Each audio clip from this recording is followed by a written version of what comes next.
హరి ఓం తత్సత్ జై గురుదేవ్. ఓం శ్రీకృష్ణాయ నమ. శ్రీ గీతాదేవతాయ నమ. భగవద్గీత 14వ అధ్యాయము గుణత్రయ విభాగ యోగంలో 24 శ్లోకాన్ని కృష్ణ పరమాత్మ తెలియజేస్తున్నారు. గుణాతీతుడు ఏ విధంగా ప్రవర్తిస్తాడు అని చెప్తున్నారు. సమదుఃఖ సుఖ స్వస్థ సమలోష్టాస్మకాంచన తుల్య ప్రియ ప్రియో ధీర తుల్య నిందాత్మ సంస్థుతి. త్రిగుణాతీతుడు సస్వరూపమునందే నిరంతరము స్థితుడై ఉండెను. సుఖదుఖములను సమానముగా భావించును.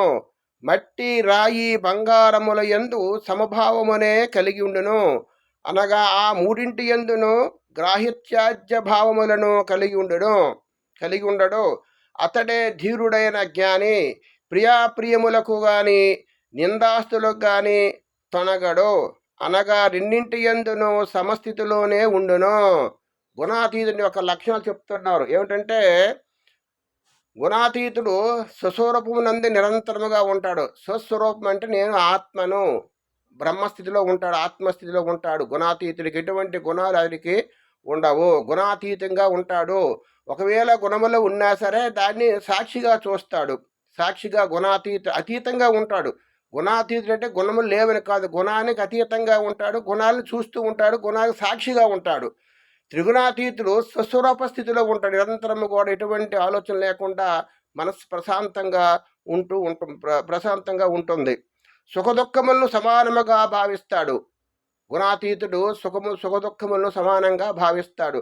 ఎవరైతే సుఖదుఖములు సమానంగా భావిస్తూ స్వరూపస్థితిలో ఉంటారో మట్టి రాయి బంగారముల యందు సమభావన కలిగి ఉంటాడు.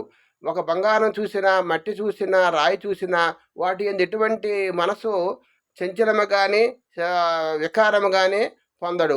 ఎవరిని చూసినా సరే, ఒక దుర్మార్గుని చూసినా, ఒక మంచివాడిని చూసినా, ఒక పండితుని చూసినా, ఒక ఏనుగుని చూసినా, ఒక గోవుని చూసినా వాటి యందు పరమాత్ముడే ఉన్నాడు, ఆత్మే ఉందని భావంతో నిరంతరము కూడా మనశ్శాంతితో మనసు ప్రశాంతంగా ఆయనకి ఉంటుంది.